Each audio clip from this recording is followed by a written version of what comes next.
Hello and welcome to a special holiday extra bonus special edition episode of the Clean Energy Show. Who are you? I'm Brian Stockton. I'm James Whittingham. Happy New Year, everyone. Happy holidays around the world. We're bringing you an encore of our bonus podcast that was just for our supporters on Patreon who are supporting us with $5 a month or more. They get a monthly bonus podcast. And while we were doing it, we said, wow, this information is so great. It's too bad the general audience isn't hearing it. So with our Patreoners' permission, we are putting this out for the public a month later for everyone to hear. Yeah, and it allows us, of course, also to take a week off over the holidays. And I think there's some good information, and we're about to talk about that now. Hello and welcome to the December 2025 bonus episode of the Clean Energy Show. I'm Brian Stockton. And now I'm James Whittingham. This month, well, it's December, Brian. Yeah. The Christmas month, it's known as. Also a cold month.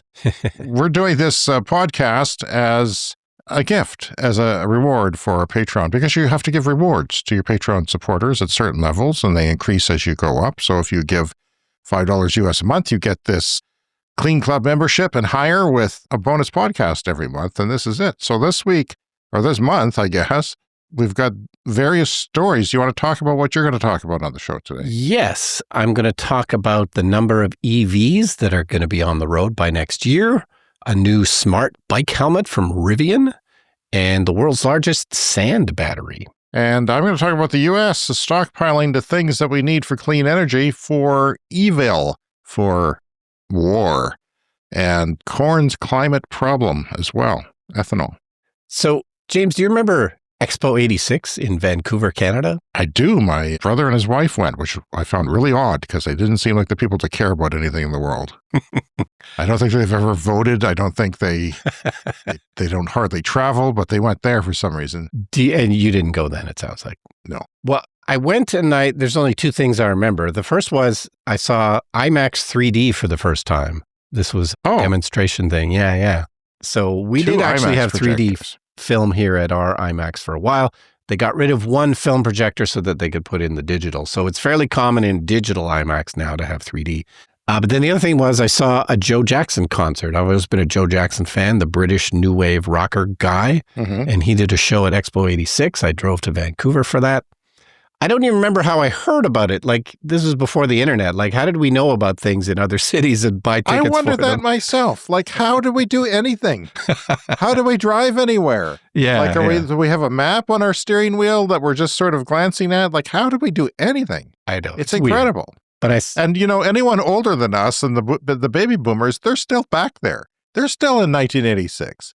They don't know how to use Google Maps. They don't know how to use GPS. They don't know how to use the internet for research or doing anything. In my life, that's the case. All the baby boomers and silent generationers that I have for relatives. So yeah. Oh, yeah. Nothing drives me more crazy than a group of people sitting around talking about something that could easily be solved by somebody just Googling it. Let me ask you this, though. I'm curious how long you took to drive there. Do you remember? Like, did you stop or did you do something crazy that a young person would do? I think we probably drove straight. I really don't remember, but I think we probably drove straight through. Yeah, without stopping. So two people? Yeah, sun up to sundown. Taking turns. It was in June, so, you know, the weather would have been good and would have been longer days. Right. But yeah, our friend Spiro does it all the time. He does it in one shot. And still? He only does it when it's in the summer when you're at the longest days. So you can leave in the daylight and get here by the sunset. How many hours is that? Just barely. It's about 17, 16 hours. It's improved a lot, according to Spiro, because, you know, they added bypasses and stuff in Calgary. You used to have to drive through Calgary, like through the main street of Calgary. Yeah. So, you know, over the years, it's an hour shorter than it used to be, based on highway improvements. The Coquihalla Highway, which is 120 kilometers an hour. Yeah. We don't usually have higher speeds than 110 or mostly are 100 kilometers an hour, which is about 62 miles an hour. Yeah. But yeah. The Coquihalla is great. And you know what? They built that in a couple of years in the 80s, in the late 80s, which is nuts. It's nuts that they did that. Yeah, probably would have cost 10 times as much to do it today. And of course, you're looking at bridges and canyons and sides of mountains and all that. It's a 4-lane freeway. I just watched another B1M video on YouTube, the world's tallest bridge that they built in China. China's just doing everything and doing everything big. The world's tallest almost everyone bridge. Born there is born to be an engineer now. It seems like they're all, the 100,000 working on batteries for one company. It's insane. So I forget the exact details, but it's something like you could stack up 3 Empire State Buildings underneath this bridge. It's so high up. It's in this canyon. Absolutely. So insane. If you jumped off, you would have a long time to contemplate your life before you hit anything. They are doing bungee jumping off this bridge. Oh, dear God. Yeah. Like that, you could have a really long bungee. Really long. Oh, that's concerning. They knew it would be a tourist destination, so there's also a coffee shop at the top of one of the supports, the really tall supports. I saw that. Yeah, I saw that. Yeah. So when you cross the bridge, well, let's stop for a coffee in the middle of the bridge. That would be good. Yeah. But anyway, the reason I bring up Expo 86 is I just bought tickets to see Joe Jackson in Vancouver at the Vogue Theater. In a wheelchair. In May they're going to wheel him out in a wheel. No, he's only 71, which is young, compared to other aging rock stars. He was a contemporary practically then back in 86.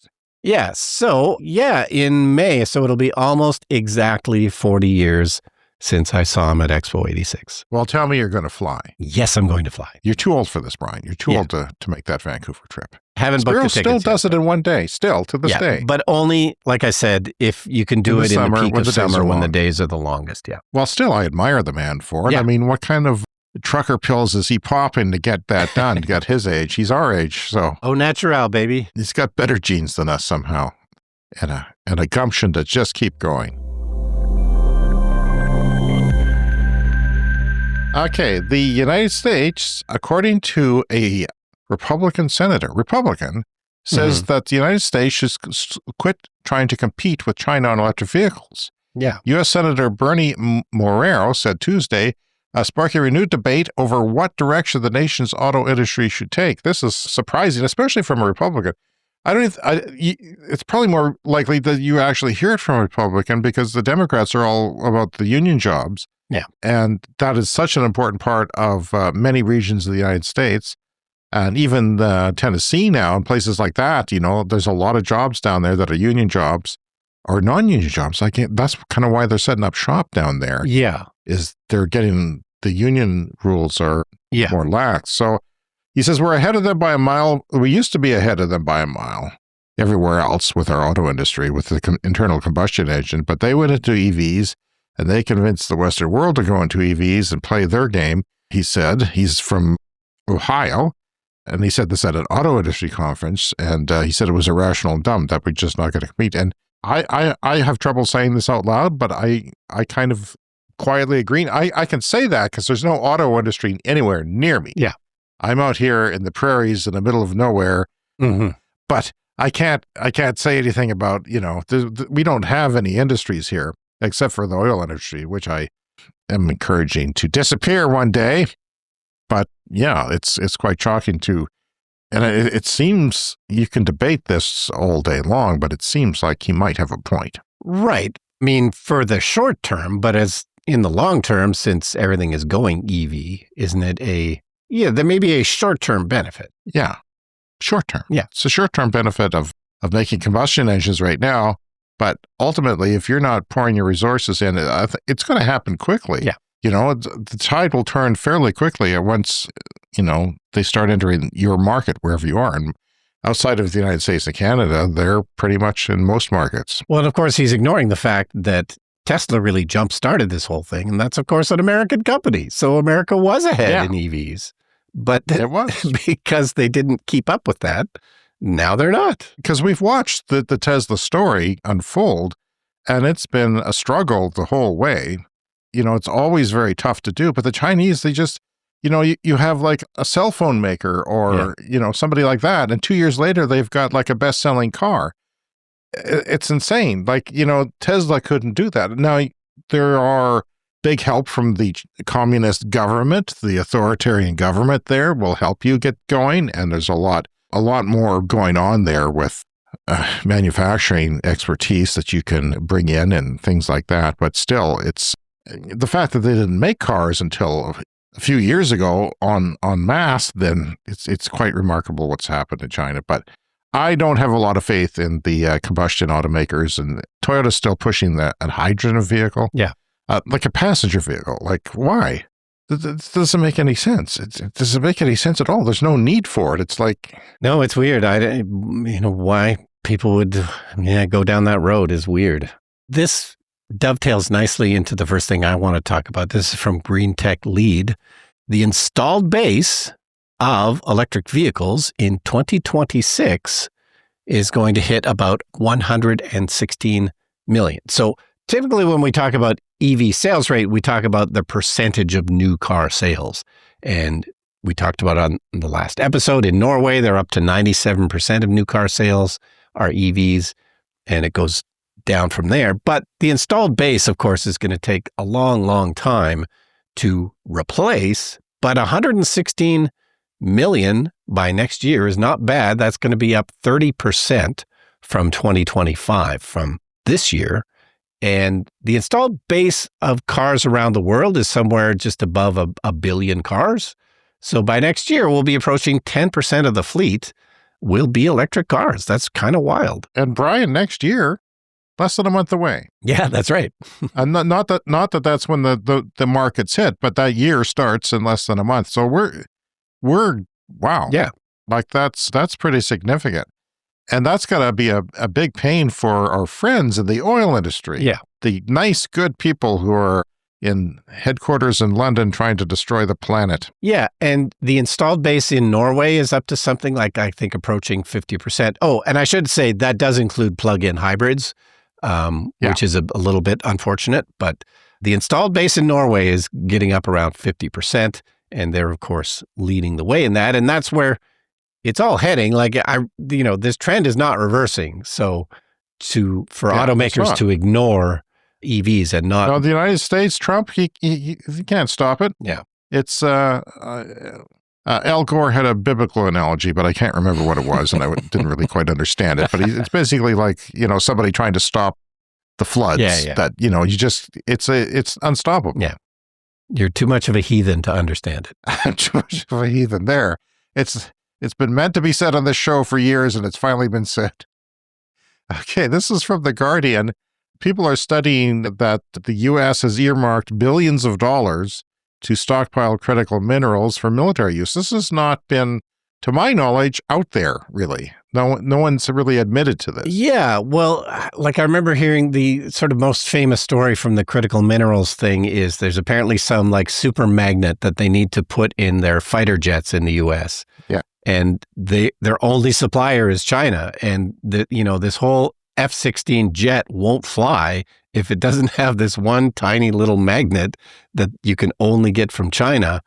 And so this is what they're up against in that's not good. The coming era. Especially when you put trade barriers between you and China. But that's improved, and maybe it's improved because of this.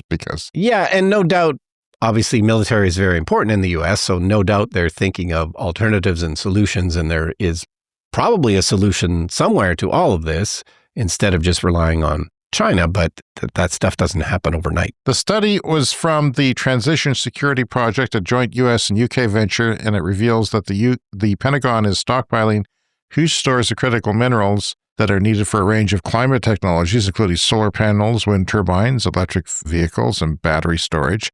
A lot of these things need copper for batteries and other minerals.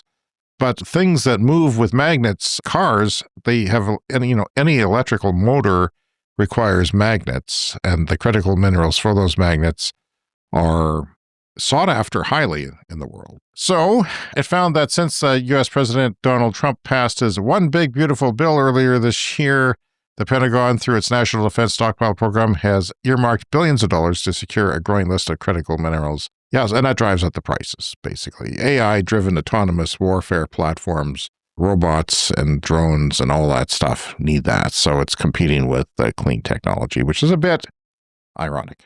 Yeah. I guess. Yeah, for sure. We were talking about Rivian a couple of weeks ago where they had introduced a new electric bicycle. This is Rivian, the electric car maker. They've been getting into electric bikes. And this story caught my eye. Rivian has a new smart bike helmet. They have a new $250 smart bike helmet that has included safety lights and lots of tech. So this is not cheap, but it has a new thing that is supposed to be the sort of upgrade from MIPS rotational brain protection. I think we talked about that on the podcast a few years ago. Yeah. In bike helmets, the latest thing for protection, it's called MIPS rotational brain protection. So this one has a new system that's supposed to be better than that. 4 internal panels that are engineered to release on impact, helping to dissipate the rotational energy, a factor in many concussions. So yeah, this could lead to a new standard that's better than the MIPS standard. But it also includes other things, like I said, lights. So, now you got to plug in and charge your helmet, which is, I always have mixed feelings about adding a new thing to charge into my life because we have so many of these things. There are so many of them. You charge your what? But it has speakers in it as well. So you can take phone calls and stuff, which, again, we're going down a technology road. But as I was saying a few weeks ago, I started watching the Ewan McGregor motorcycle show. The newest season is called The Long Way Home. And they're always talking to each other on their motorcycles. Like it's a motorcycle road trip show.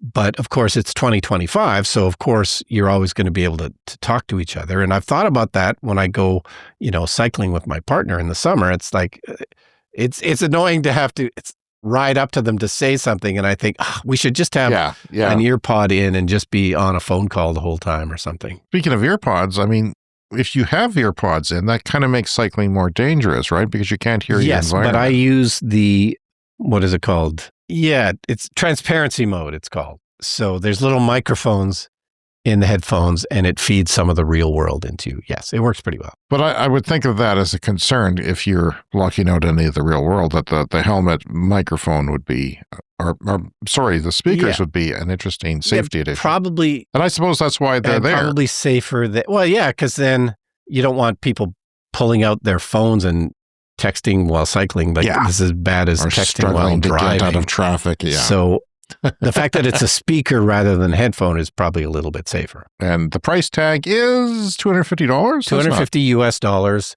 Not cheap, but apparently there are smart helmets that cost more than that. For something as techy as this, I thought $250 seemed reasonable. I mean, you could spend $100 on a good bike helmet, I suppose. Yeah, easily. Something with no electronics in it, yeah. I wonder if any of this technology is being employed in the NFL, American football, because one of the things I have trouble, my son's always trying to get me to watch with him, and it's like watching hockey and people are fighting when you bring your kids to like a hockey game. And it's just part of the game. It's just part of the game. No, that's not normal. It's not part of the game. That is not normal. You don't get a goal for punching people, but for violence. But they're hauled off to what's the blue tent now. They have these blue tents on the sidelines to see how bad the concussion is. And it's just like brain injury. Everyone's entitled to a safe workplace, and that includes people who are making millions of dollars a year playing sports. Yeah, because so many of them have health issues later on, which you kind of have to have empathy for, even if they are rich. All right, one more story for me that I wanted to bring up this week, and that was about corn, because we touched on it briefly on our last episode. This is from The Guardian again. This is corn's environmental problem. And my speaking problem, corn is critical to the U.S. rural economy and its global food supply. A lot more corn grown down there than up here in Canada. Well, until climate changes make that more possible here. But researchers say the problem isn't corn itself, it's how it's grown. Modern corn farming uses large amounts of nitrogen fertilizer, and that fertilizer releases nitrous oxide, a greenhouse gas, 300 times stronger than CO2. I have to confess, I did not know that. Yeah. That is, I knew that there was a problem with emissions, but I didn't know that the nitrous oxide was 300 times stronger than CO2. Producing the fertilizer also creates lots of CO2 emissions, and that's what they're doing here in our province, is using potash to create fertilizer. in different forms. Sometimes it's raw, sometimes it's processed. Ethanol's roles, 40% of U.S. corn is turned into ethanol for gasoline, which is barbaric if you know what we know, and if you know what our listeners know. It's barbaric. It's stupid. It's just beyond the pale. It's the government's fault. They were trying to be good, 25 years ago and have, incentives to do this, and they thought that was the only way. But we know now, you put up an acre of solar panels and it'll get you way further than an acre of corn will in transportation. So industry claims that ethanol cuts emissions and boosts rural economies. Well, it boosts the economies. Some researchers say corn ethanol may have a climate impact equal to or worse than gasoline. Well, that would be not good. And this is something that we've been hearing for a while, but not that it was equal or worse than gasoline. We knew that it wasn't as great as they said it was. And as the years went along, it gets worse. But it's expanding, Brian. This is shocking. U.S. corn production is up nearly 50% since 2000. The other thing it's used for? Corn sugars that go into processed foods, which are killing us. Which is high fructose corn syrup, yeah. Nasty business there. So there's almost most of the corn is not corn. It's doing either destroying the planet or destroying people. The Federal Renewable Fuel Standard, I love corn. Yeah. I'm a corn fan. It's one of the few vegetables I indulge in regularly. The Federal Renewable Fuel Standard requires ethanol in all gasoline. And you know what? It pisses me off because people complain about solar panels taking up farmland. They don't complain about corn taking up farmland or corn for ethanol taking up farmland. And if you knew what we know, it would seem, an absurd argument to make. But many plant continuous corn, which is corn every year on the same land, which needs extra fertilizer than if you swap out other crops or not plant something, and creates high emissions. So corn and ethanol groups have spent $55 million lobbying. Big Corn, Brian, Big Corn is lobbying U.S. government since 2010, $55 million. And in 2024, they spent twice as much as lobbying as the NRA. Wow. Who knew? I kind of wish this was on the regular show because, damn it. Yeah. Agriculture is over 10% of U.S. emissions. Corn is the biggest driver of nitrous oxide. So there you have it. It's just, there are solutions like crop rotation, covering crops, sort of roller crimping techniques for natural weed control, planting trees and shrubs, which we used to do here, but don't anymore, hedgerows and things like that. But I don't know. It's not good. And it's one of those things that's correctable, like there are things that are hard and there are things that are a lot easier, that are more low-hanging fruit when we want to attack climate change. Now, I'm no scientist. I'm no farmer. I'm no agricultural expert. What are you then? What does that leave? Podcaster? Sadly, when I was asked the other day by my medical professional, what do you do? I had to say podcaster and I felt ashamed because everybody's a podcaster. I'm a TV watcher. I'm a couch sitter. But here's the thing that's always seemed remarkable about corn to me, and this is, I'm sure, what has led us down the path of using it for corn syrup and for fuel. Just the physical size of it. The fact that you can grow corn in a single season and it gets to be so massively high and large, like it's just got to be one of the highest return crops just in terms of volume, like in terms of weight. But of course, to support that, like you said, you need to use a ton of fertilizer to make that happen every year. And water, if you don't have it. Yeah. Any corn grown in Canada tends to be irrigation. So you'll see circles of corn rather than large crops like we have for grains. But yeah, it's just, it's so physically large. Anyway, okay, from energy storage news, the world's largest sand battery. And this is a thing we talk about occasionally, and it's using sand to store heat. So this one is going to be in Finland, and it's going to be used for heating and ancillary services, whatever those are. And storage capacity of about 250 megawatts and can output about 2 megawatts of thermal energy.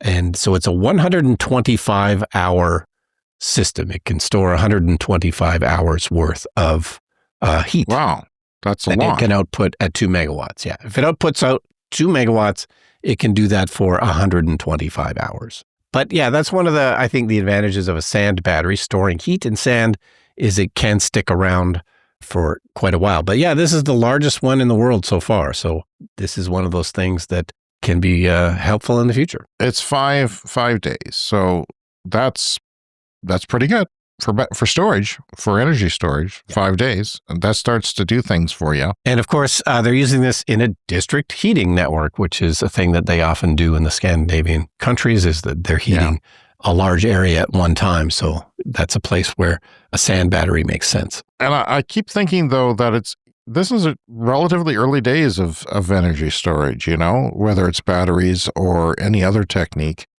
It's only going to get better. It's only going to get longer. The numbers for batteries, for days of battery storage, or hours are getting longer. They started at 2, went to 4, went to 8, and we're going to start reporting on longer than that next year, I'm sure, based on what I've been reading. And heat and brick and fire and all this stuff, these fire bricks that hold heat for days and days. Interesting stuff, because it makes renewables work. It makes the percentage of renewables you have on the grid work, and stands in for the variability of that stuff. I want to thank all of our Patreon supporters who are in the Clean Club. You guys are great. You make the podcast happen. We are very, very appreciative of you, and I hope you don't mind if we run this podcast over New Year's when we're off for a week to everyone else, because I want everyone else to hear it. We will definitely take a week off at Christmas. But we'll see you with another bonus in a month. Okay. All right. Take care.